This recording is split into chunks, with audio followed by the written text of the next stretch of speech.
Welcome everyone to the second presenter orientation on technology and tips. I'm Nancy Troxel, as you know, and I'll be your guide today. And I have my colleague, Madison. Hi, yes, I'm Madison Biles, and I am Nancy's right hand and helping market the conference. So we'll send the slides and the recording to you within 24 hours. We have a quick agenda, and we'll talk about planning your presentation, preparing for your presentation recording, going live, and next steps. So let's briefly talk about planning your presentation. Content and delivery. Think about your audience as you build and finalize your session and rehearse. You want to give the audience information that is tactical and practical, something they can use right away. So being polished and specific will keep your audience's attention and build a connection between you and your audience. So let's take a moment. Can you create a square from these 5 shapes? I'll give you just a moment to take a look.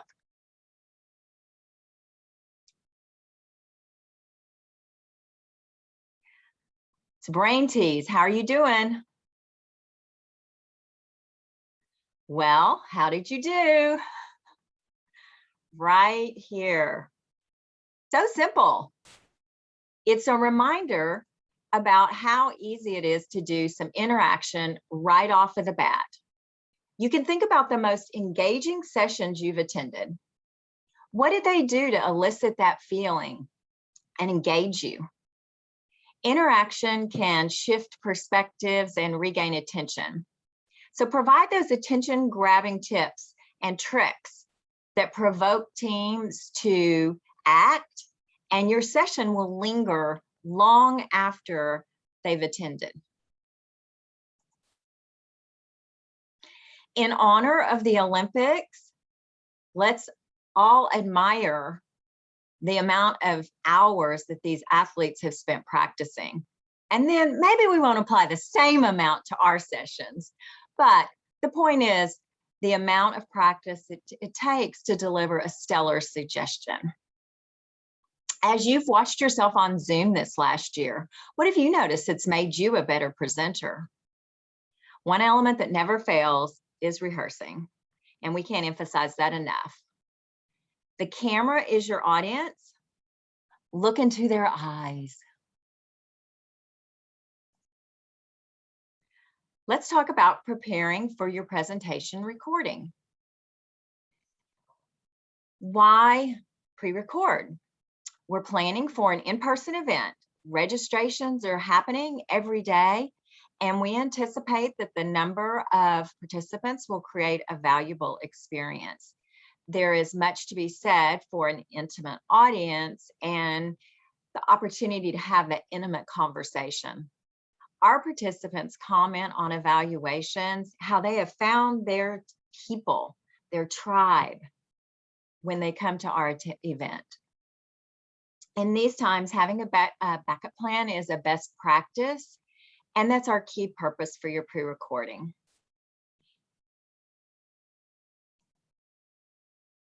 Madison?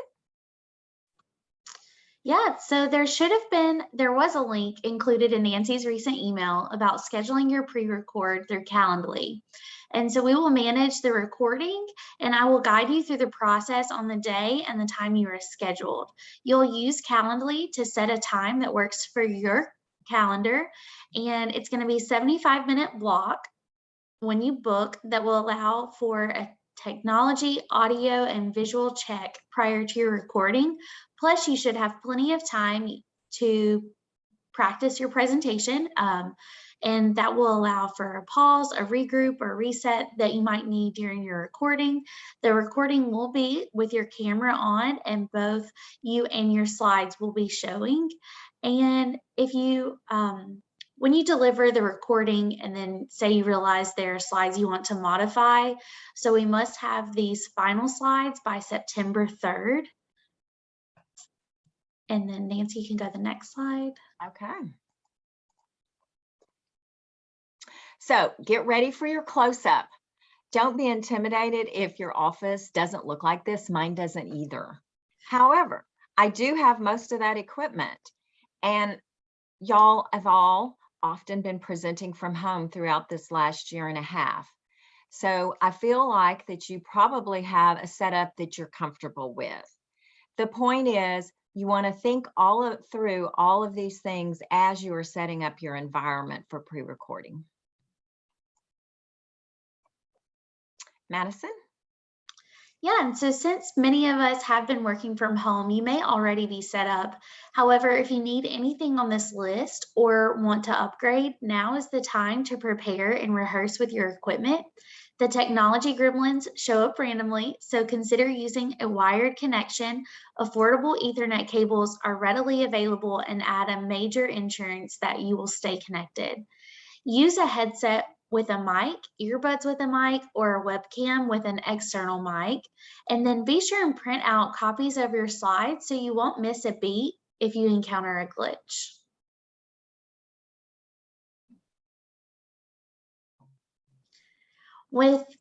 We prefer that you keep your session simple and comfortable for you with a professional edge. You want a room with very little or no echo for the best sound, a place with carpet and curtains to absorb sound, avoid noisy common areas in the home, and rooms with wood or linoleum floors that will bounce sound around. Plan for the time the yard crew arrives or the postal delivery so that there are no disruptions. Your room should be well lit so that people can see you. Rooms without windows and ceiling lights are not best for natural lighting. If you sit in a room with a window, don't face the direct sunlight or you'll be washed out and blinking. Don't face the camera to a bright window or light source or you'll be in a shadow. We've provided a link to an affordable ring light that can make a big difference. A 10 to 12-inch ring would be best. The bigger the light source, the softer the light will be on them. Test your camera and lighting at the same time of day when you'll be delivering your session. And be sure and keep a neutral background like a wall or bookcase so the focus is on you and not what's behind you. Beware virtual backgrounds, if you move, are expressive. Hands and face disappear from the viewer's screen. Not sure if you've ever seen with a virtual background and someone uses their hand, you only see bits and pieces of it. If you decide to use a virtual background, please select something professional. And a lot of this, we will help you on the day of, but just things to be aware when you're considering the space where you're going to use to pre-record. And then once you get on camera, Dylan Martin, who is our media expert, and myself will be there to kind of help you make sure that the ceiling fan's turned off and your face is lit. And so don't stress about that too much. I don't know about you. I've been looking at people's backgrounds and seeing what's in the scene. So remember that as you look around and you prepare what's showing in your camera. You just want to be sure that nothing's sticking out of your head or there's some odd angle and we're looking up your nose, or it looks like you haven't had sleep in 6 weeks. You also want to think about the color of your slides. That does evoke emotion. And so as you build, this chart expresses the colors that evoke different emotions. It's another way to keep your audience engaged and alert without them really realizing it. Wardrobe, you'll want to dress the same as if you're delivering in person, and you'll want to consider classic apparel and colors that stand the test of time.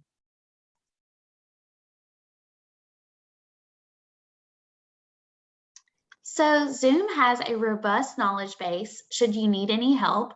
And we're not going to cover this slide. It's just for a quick reference. But if you do have any issues with your video camera not showing up or how your Bluetooth device might connect, there's a lot of links here on this page that you'll be able to find. And we will share those slides after this presentation with you so that you'll have them for your reference. Okay, before we move to the next section, do we have any questions?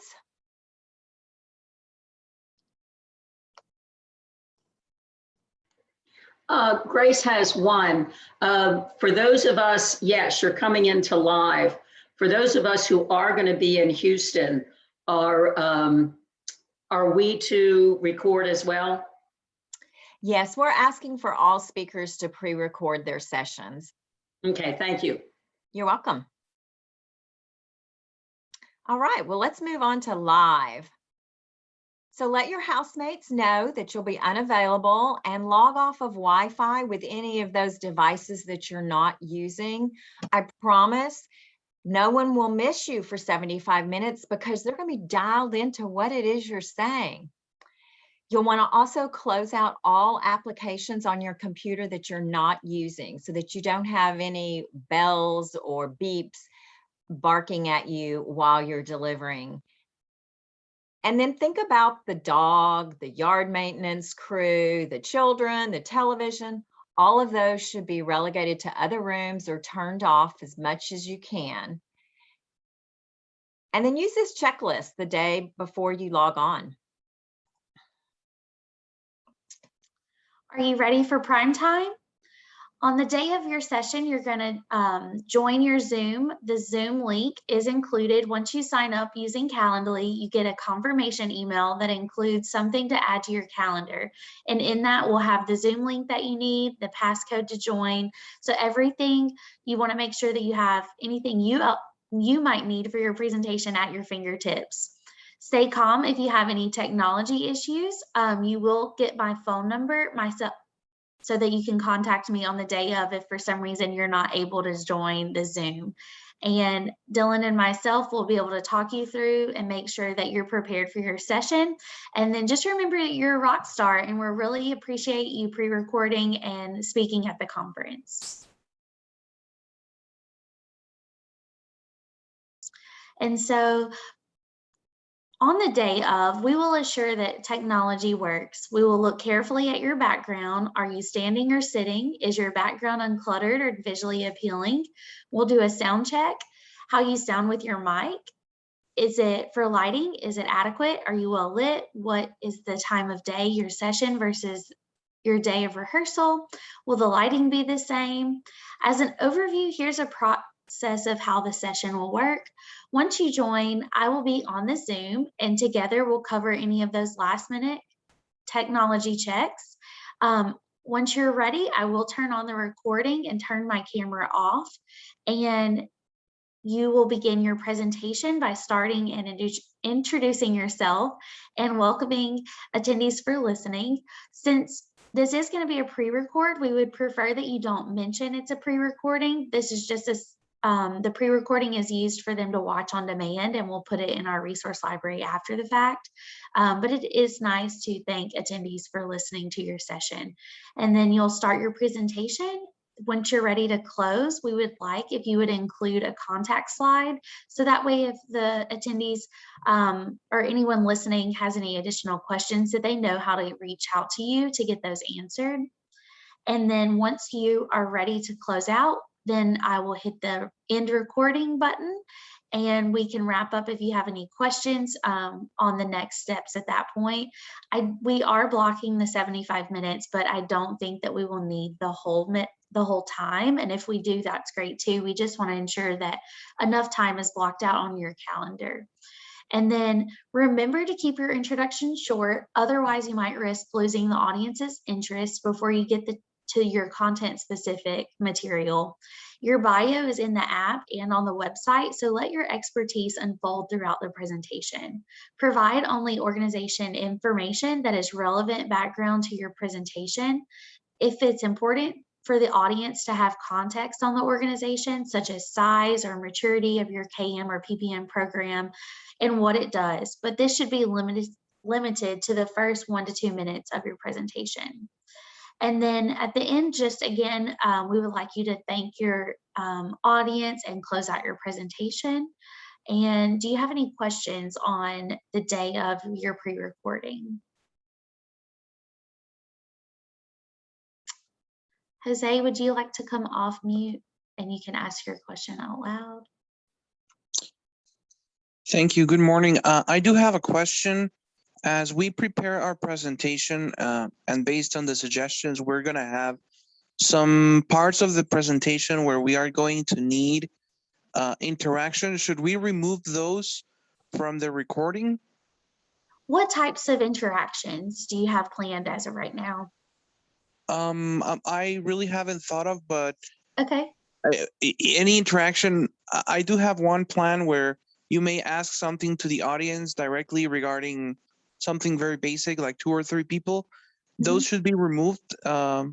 I would actually prefer that you keep them in your presentation. I think it's a good kind of thought-provoking, and when someone is listening to an on-demand session, I think that kind of keeps their attention. So what we suggested yesterday, and I think this definitely applies, is that just ask your question, ask one at a time, and then pause just for, 3 to 5 seconds, just long enough that that person listening could have time to think through what their response might be. And then you could pose your second question if they're back to back, and or go into your next piece of content. As someone is listening to your session, they can press pause. See if they need more time. So don't feel like you have to wait like 2 minutes or anything long, but just 3 to 5 seconds, and then you can pick back up. Nancy, do you agree? I do. Okay, thank you. Okay. Yeah, you want to give the people on the end of the recording enough time to process what you've said, and then maybe if they want to jot down something. So just keep that in mind as you're going along. And as Madison said, it's a form of interaction, and any of those things that you can do that makes the participant feel engaged, that is the end goal of your recording. Anyone else? And I know on the day of, I'm not sure if any of you plan to ask a question to the audience where you might have multiple responses on your slides, and maybe you want them to do a show of hands of how many people would answer A, B, C, whatever. If you do have something like that, I would suggest just leaving that on your slide and, talking through what their responses might be, like you would a poll in a webinar. We just wouldn't have the poll actually pop up for them to answer. Excellent. We'll move on. So a few tips while you are speaking. Communication is 70% body language, and so that's going to be removed in your recording. So that's another reason it's important to have that engagement and to assure that you're looking directly into the camera as much as you can. Speak slowly and clearly. Not all of the audience is US, and we have a worldwide audience unbound by space and time. And so you'll want to think about if you have any US-centric references that they may not resonate. So when you give examples, think on a big picture, big world scale. You want to allow viewers time to absorb what is subtle. When we're in person, we can see body movements and shifts and nods and pondering, and that can sometimes get lost when you're presenting from a recording. So give the audience time to absorb some of those subtleties, and make your presentation dynamic, and remember to smile. You're doing this because you're passionate about it, right? Remember that. So what's next? These are key dates to calendar. Conference registration is necessary because it is separate from the speaker site. You'll want to book your hotel room just as soon as possible. I do have Friday listed as the time to finish that up.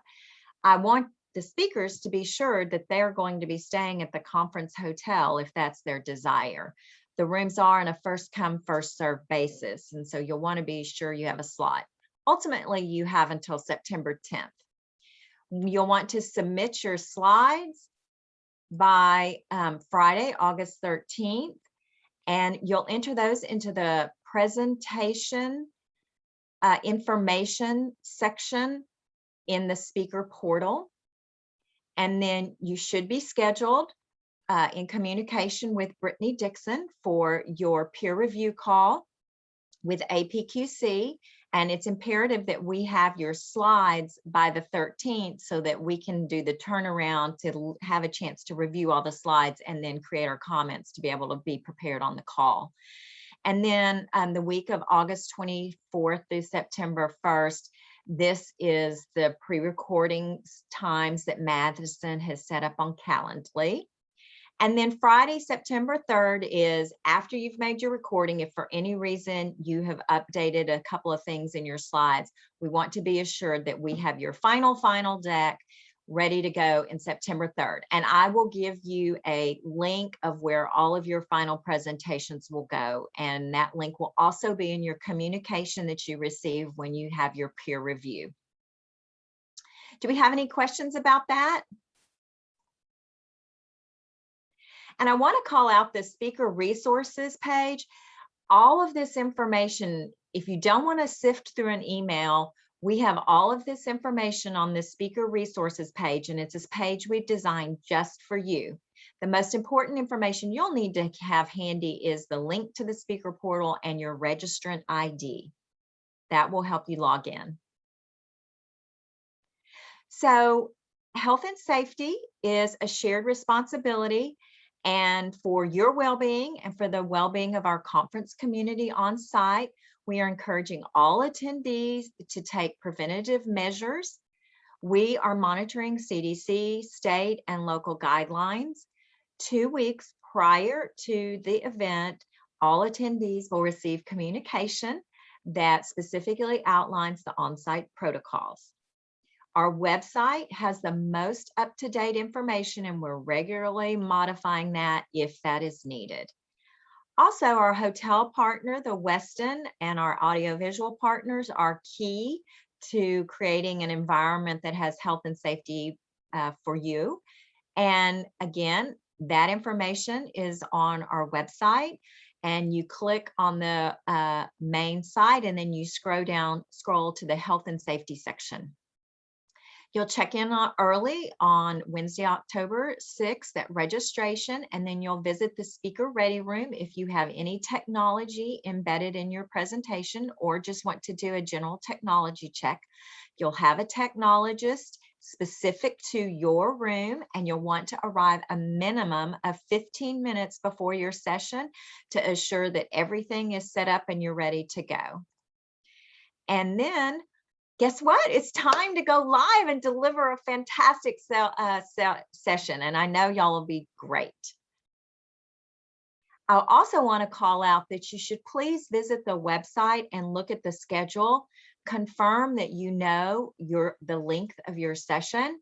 There's a variety of times, and you don't want to plan for an hour session when you only have 45 minutes. And if you look at your time and you have any issues, please don't hesitate to reach out to me and we can talk through what your needs are. Does anyone have any questions? Well, let's move on and talk about what happens after the live event.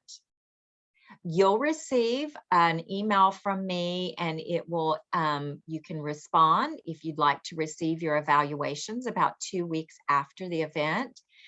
And then you will also have your slides and the write-up that APQC does after the event, after your session.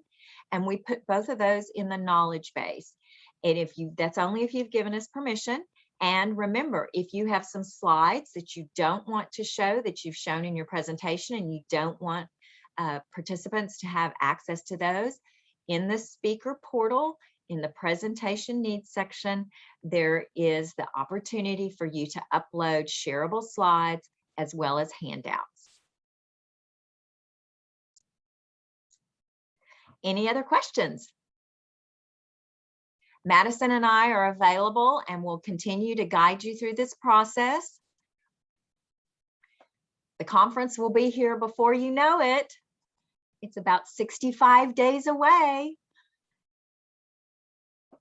Thank y'all for your time. I know that it's your time, and I appreciate everything that you're doing to contribute to the success of the conference and making your session stellar. Thank you very much. Thank you. Bye-bye. Bye. Thank you. Bye.